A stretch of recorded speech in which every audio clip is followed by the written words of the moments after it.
Namaste. Welcome to the course of Mental Health and Well-being. This is the module 3 of the course, Life Skills for Transition and Resilience. This is the third lecture of the series. In the first lecture, we talked about building resilience. In the second lecture, we talked about how time management and goal setting skills help in transition from home to college life. Now in the third lecture, we are going to talk about our emotions and how we need to regulate our emotions in order for a smoother transition into college life. So what are emotions? So emotions are complex psychological state that involve subjective experience, psychological response and behavioral expression. Paul Ekman gave 6 basic emotions: happiness, sadness, anger, fear and surprise. So emotions aren't just feelings, they have physical and behavioral impact as well. So when we go through these emotions, a lot goes on in our mind, a lot goes in our brain as well. So emotions need to be regulated. I usually take the example of cooking Maggie or cooking anything. So emotions work as fire when you need to regulate them to be high, when you need to regulate them to be low. Supposedly, when you are cooking Maggie and the water needs to be boiled now, so you keep the flame high, you keep your emotions high, you need to be highly motivated when you are starting the task. But at the end, when the tasks are about to be over, you need to have patience. So supposedly in the case of Maggie, if it is the end and the Maggie is just about to be cooked, the water is very less, but you keep the flame very high, you have your high emotions there. When it needs to be low, then at the end what we get is a burnt Maggie. Nobody likes looking at it, nobody likes smelling it, and nobody likes tasting it at all. So the same ways, so emotions are held, they help us, they serve much purpose to our survival, as well as they serve much purpose in making bonds, connecting with people. But if we do not know how to regulate emotions, supposedly we get angry frequently at the people whom we love and care. So that again doesn't look good, taste good, and doesn't at all bring harmony around us. So let's understand the purpose of the emotions. So emotion serves the purpose of signaling the needs. Supposedly, fear helps to protect yourself. So emotions are one of the best survival mechanisms for ourselves. Supposedly, I am feeling thirsty, I am feeling hungry, so these emotions help me to understand, okay, the water intake in my body is very low, I need to consume more water or I need to consume food in order to get energy. So emotions have they signal the needs of my body, and that itself plays a very high survival mechanism for myself. Emotions also help in making decisions, something you called as gut feelings. You sometimes you meet people and you say, okay, I like connecting with that people, I don't like connecting to that people, or maybe everybody says do this task, but your emotions and your gut says no, this doesn't feel correct for me. So emotions help you take decisions for your life. Emotions also help in building social network around us. So you meet people, you smile at them, you spend quality time with them, you share their personal stories. Again, personal stories have emotions into this, and people listen to them, and they then you share your secrets with them, and then they keep your trust. In how that's how the emotional bonds are getting stronger, with by sharing your personal stories, by sharing your emotions with them. So emotions help a lot in building the social circles around us. They also motivate our actions, what you need to do. Supposedly you feel high that you need to score very high this semester, this is a very high and a very motivating emotions, so you'll go to more classes, you'll do your homework more, you'll eliminate your distractions, and you'll work towards the goal more. Then hence the emotions are helping in motivating you towards a goal, towards a action. So emotions are our internal messaging system. Fear, for example, it protects us. Happiness strengthens the bond. So emotions aren't problem to solve, but signals to understand. Emotions also have neural basis to it. There are different brain areas that has key functioning towards emotion. Supposedly, amygdala detects the threats, triggers fear and aggression responses. The prefrontal cortex regulate the emotions involved in decision making. Hippocampus is another part of the brain that links emotions to memory, contextual recall.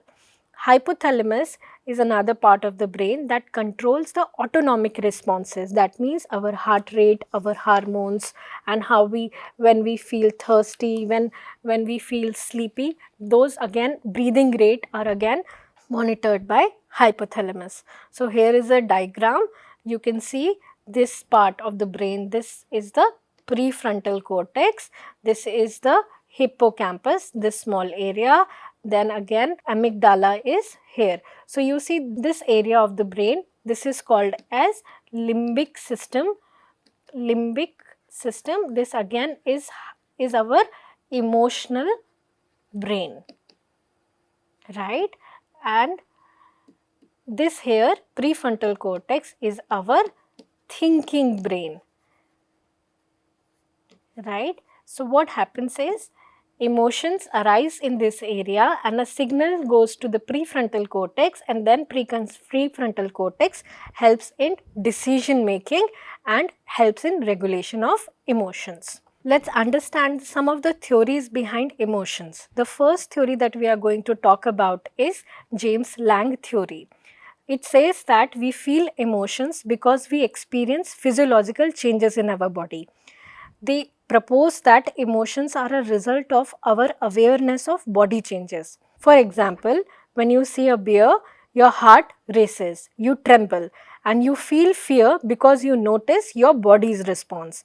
This idea or this theory is criticized because sometimes emotion occur too quickly for bodily feedback, and even people who have impaired bodily feedback, such as someone is having paralysis, they also feel emotions.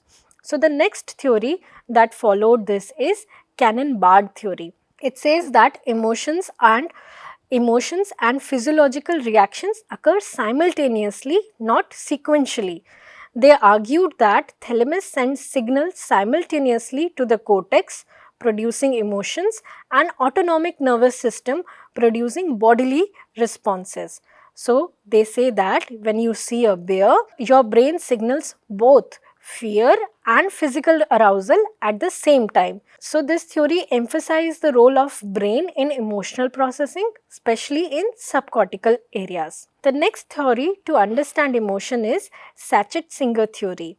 It says that emotions are result of arousal as well as cognitive label. They say that emotional experience depends upon two components. One, physiological arousal, that your body is reacting to the emotion. Second thing they say is cognitive interpretation of the situation, labeling the arousal based on context. The example they say is when you see your heart racing, you think, oh, I am on a roller coaster ride. You feel excitement, not fear. But at the same time, if your heart is racing and you are in a dark alley, then this will result in a fear. So the Sachet-Singer theory says that it's a two-factor theory. They says that cognitive interpretation of the situation will also play a role in what emotions we face. Another famous theory that we now use is constructivist theory of emotion. They say that emotions are not universal, they are constructed based on culture, language and personal experiences. The theory argues that emotions are not biologically hardwired, instead the brain constructs the emotions and experiences from two things. First, the core effect, basic feeling states that are pleasant, unpleasant, activated, deactivated, and the conceptual knowledge, that is the cultural, language, past experiences, the background that you grow up with. The example they say is a physiological response like a racing heart may be interpreted as anxiety in one context, excitement in another context, and this depends upon your learned emotional concept. Maybe some person going to the dark alley feels excited, wow, this is an adventure for me. But the another person's going in a dark alley will go through anxiety. So a lot of your cultural context, your past experiences, your language use play on the idea what emotions you are going to feel. So the final implication of this theory is that emotions are not universal, they vary across culture and context. So this is the summary of all the theory that we discussed today and the founders who help in building the theory. So this is an example of the emotional wheel. So emotional wheel has these 6 basic primary emotions that we talked about: happiness, sadness, disgusted, angry, fear, bad and surprised.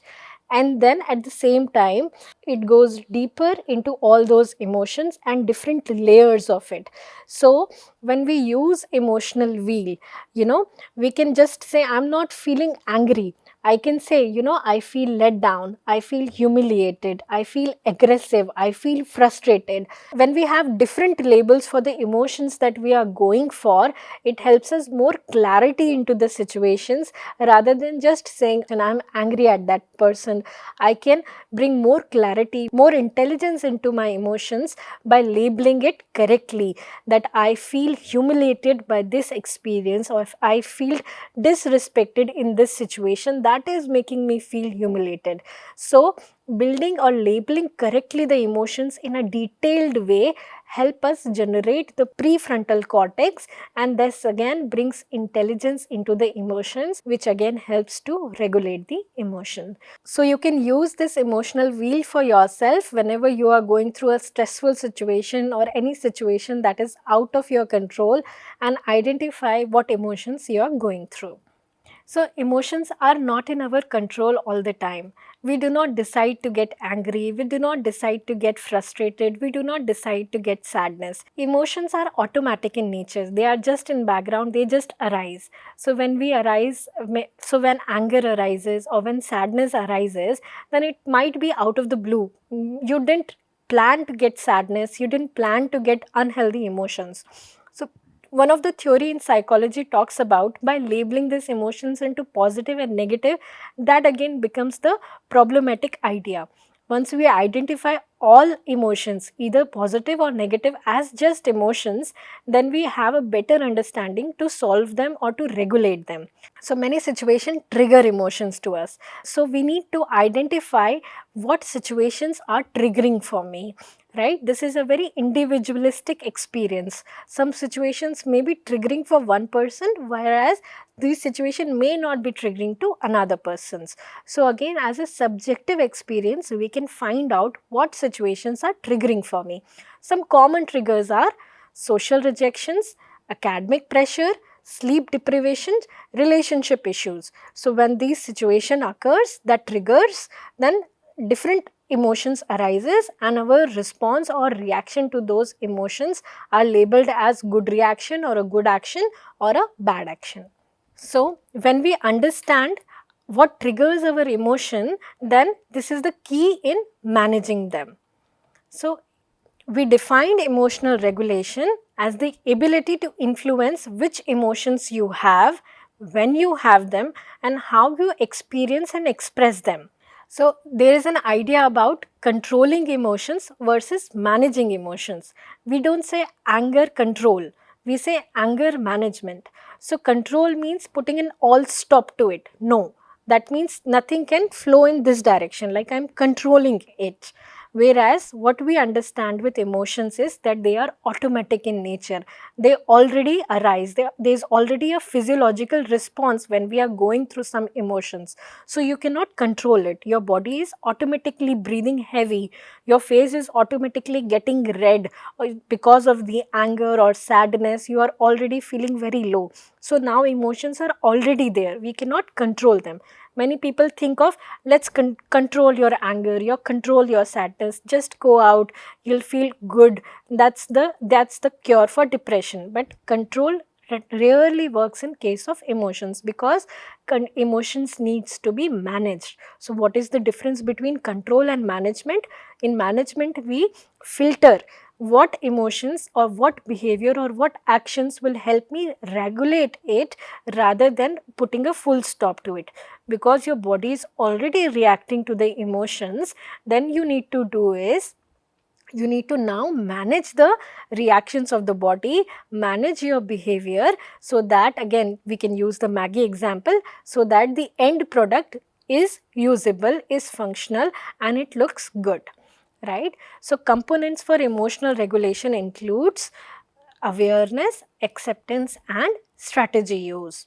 One of the technique for regulating emotions is cognitive reappraisal. So cognitive reappraisal says that when you change how you think about a situation to alter its emotional impact, this contrasts with emotional suppression, which involves trying to hide or inhibit emotions. So strategy of reappraisal would mean changing the interpretation of the situation, adapting a long-term regulation of emotion versus suppression, where you hide the outward expression. This creates more stressful and it is more ineffective. So an example would include, supposedly you are new to a setting, you have some expectations maybe because of your results, or maybe you have some expectations with your roommate, but they end up not doing that what you expected out of it. So instead of managing, so you feel angry, maybe feels frustrated, maybe feeling irritated because of someone else's action. Now that there is a, now you are triggered, now emotionally you are now triggered. So the idea of cognitive reappraisal, where you reinterpret the situation, you understand what that person might be going for, that let them not fulfill the expectations. Maybe it's just an expectation that you ask them to maybe get a meal for you, but they fail to do that. Then you may try to understand that what was going in their mind. Did they forgot, or maybe they were busy? So you try to understand or reinterpret the situation from an overall anger, rather than just suppressing your emotions or maybe saying some bad words to them or expressing your anger in a bad way towards them. So the process of cognitive reappraisal means awareness, shifting of perspective, reinterpreting a situation using cognitive reappraisal. How we feel in that situation changes. For instance, can see a stressful work as a challenge or an opportunity to growth instead of failure. Healthy expression of emotions would mean, rather than bottling our emotions or letting them overflow, emotional regulation involves expressing emotions in a way that are appropriate to the situation. For example, calmly explaining to someone why you are upset instead of yelling at them. Returning to a neutral emotional state. This says it is crucial for maintaining overall well-being. This could mean taking a break, engaging in relaxation technique, or reflecting on emotional experience and learning from it. People who use frequently cognitive reappraisal every day, they report better emotional regulation and a mental health. This is because they are less likely to be overwhelmed by negative emotions and are more focused on positive aspects of difficult situation that enhance their overall resilience. Here are some practical tools and techniques that helps in emotional regulation. The first is naming it to tame it. This is based on neuroscience. This technique suggests that labeling emotions help calm the amygdala and engage the prefrontal cortex. When you name the emotion, I feel anxious, your brain automatically begins to regulate it. The second technique that helps in emotional regulation is deep breathing and mindfulness techniques. So this technique activates the parasympathetic nervous system in our brain. This reduces stress hormone and slows the heart rate. So mindfulness encourages the present moment awareness, non-judgmentally observing one's thoughts and feelings. There are different techniques to try deep breathing and mindfulness practice. One of the technique that is famously practiced is box breathing. So how you can do it? So you can imagine a box, a square box. So you say that you breathe in for 4 seconds. 1, 2, 3, 4. Then you hold the breath for 4 seconds. 1, 2, 3, 4. Then you exhale for 4 seconds.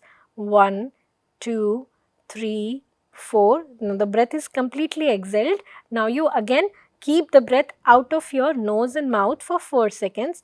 1, 2, 3, 4, and the box is complete. So you can do this: inhale, pause, exhale, pause, and then again start inhaling. So making a box in your mind, you can do this box breathing. You can increase the width of the box as you like. Maybe you do it for 3 seconds only, or maybe you do it for 4, maybe 5, or maybe 6 seconds. So depending upon your emotional trigger. So box breathing, practice this maybe 10 to 15 times the first time you are trying. Try this deep breathing exercise where you exhale slowly. Another technique that you can try for breathing would exhaling slowly. The idea to activate the parasympathetic system is whatever the amount of seconds that you are inhaling, you are doubling the amount that you are exhaling. So that is another breathing technique, slow exhale. How we practice it? Supposedly we are breathing the air for 1 second, 2 seconds, then we exhale the air for 4 seconds. Slowly, slowly, slowly, completely out of your system. Then we again inhale for 2 seconds and then we slowly exhale for 2 seconds. So deep breathing activates the parasympathetic nervous system, the nervous system that is responsible for staying calm, staying relaxed. It helps digestion, it reduces the stress in the body. Another technique that you can try is journaling. Journaling means you externalize your internal experiences. You organize your thoughts and you discover patterns in your thinking by writing it down. So this provides clarity and emotional catharsis. So journaling can be used like at the end of the day, or sometimes maybe it's the day going on but you are feeling extreme emotions. So many people try journaling through mobile, but the idea or the best idea would be to take a pen and a copy or a paper and write all your emotions. So what happens is when you are writing that, the pressure you are holding on the pen and the pressure with which you are writing, if there are high emotions, maybe you end up tearing the paper, but that's all right. This is a healthy expression of the emotion where you are writing it, and after you journal it, maybe journal kind of use it as the dump of the mind into the paper, externalizing the internal experiences. So when you write everything and after writing, you might feel a little bit expression of the emotion already been, you might feel cathartic, and then later you can review the emotions or review what you have written and understand again using emotional awareness, practice empathy there to see what emotions again are, what emotions follow logic and which do not. The fourth technique for emotional regulation is grounding technique. So grounding helps you keep in present moment when emotions are overwhelming, especially helpful for anxiety, panic attack or dissociation. So one of the common grounding technique is 5, 4, 3, 2, 1. What is this? 5 things that you can see in your environment, 4 things that you can touch in your environment, 3 things that you can hear in your environment, 2 things that you can smell in your environment, and 1 thing that you can taste in your environment. So what happens when we are going through an anxiety or a panic attack? Many emotions are simultaneously occurring at the same time and the situation is very overwhelming. We feel out of the place, maybe out of breath also. So one of the grounding technique is that you put your feet on the ground, maybe you go bare feet and put your feet on the ground and then practice this 5 things that you can see, 4 things that you can touch. If there is nothing to touch, get a hold of something and then touch them and just check how is the surface of the touch. Is it cold? Is it warm? Is it smooth? Is it hard? Just put your attention on the senses of touch. The 3 things that you can hear around you. Maybe just try to listen to where the noises are coming from outside. And then 2 things that you can smell. Again, if there is no particular smell, then pick out some things and just identify. Maybe if there is a plant around or a leaf around you, then you pluck a leaf and then you smell the leaf. Is there any smell available to you around you?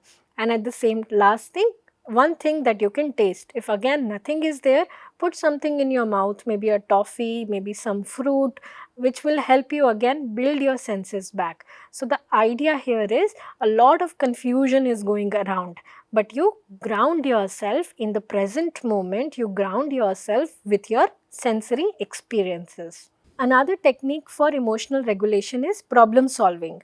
Problem solving approach involves identifying the issue, brainstorming the solutions and taking actions. And lastly, setting boundaries.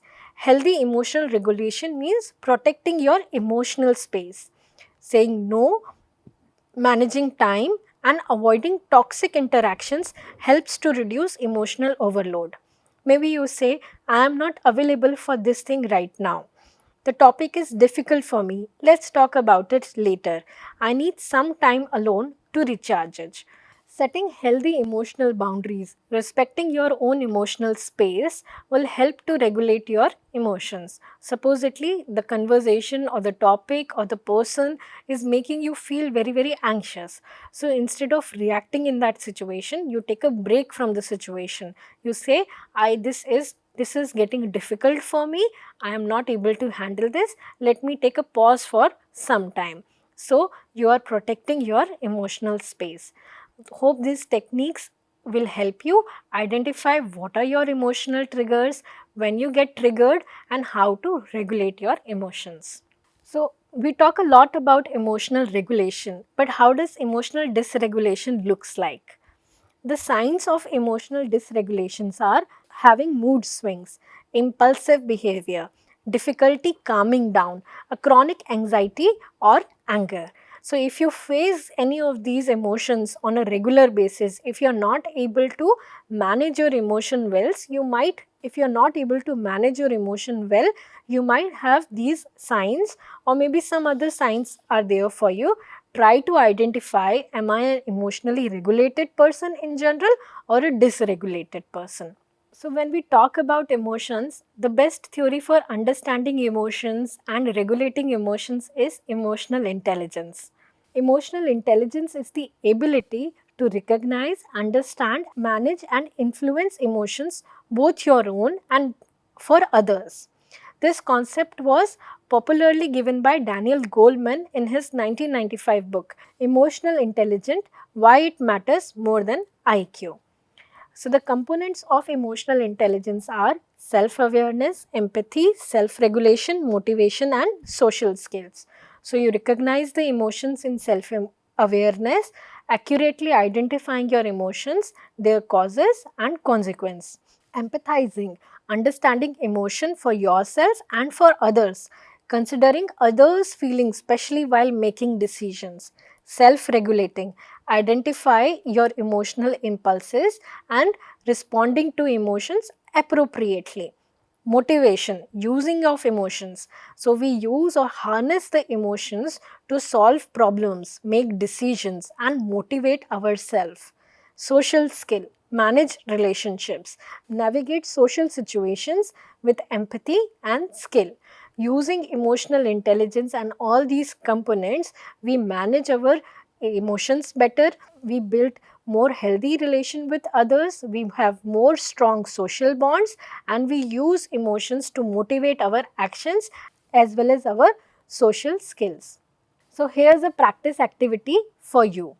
What you need to do is pick one recent situation where you have been feeling a lot of emotions, and then what you need to do is you need to use emotional wheel. What could be your regulation? Identify what emotions triggered you, and then what emotions were you facing that time, and what can be your regulation strategy. So you use emotional intelligent components to explore deeply into your emotional response. So this can be considered as a practice strategy. Any situation where you felt overwhelmed or where you could not just find what emotions are going through, sometimes emotional numbing is also going on. So you try to identify what situation, maybe you reacted to that situation in a bad manner or in an unhealthy manner, then you reanalyze that situation, what could have been my regulation strategy this time, and then again practice it in person whenever the next situation arises or whenever the next time you are feeling those emotions strongly. I hope the techniques discussed here will help you to regulate your emotions better, and this will again help in smoother transition to your college life or to a new life. Thank you.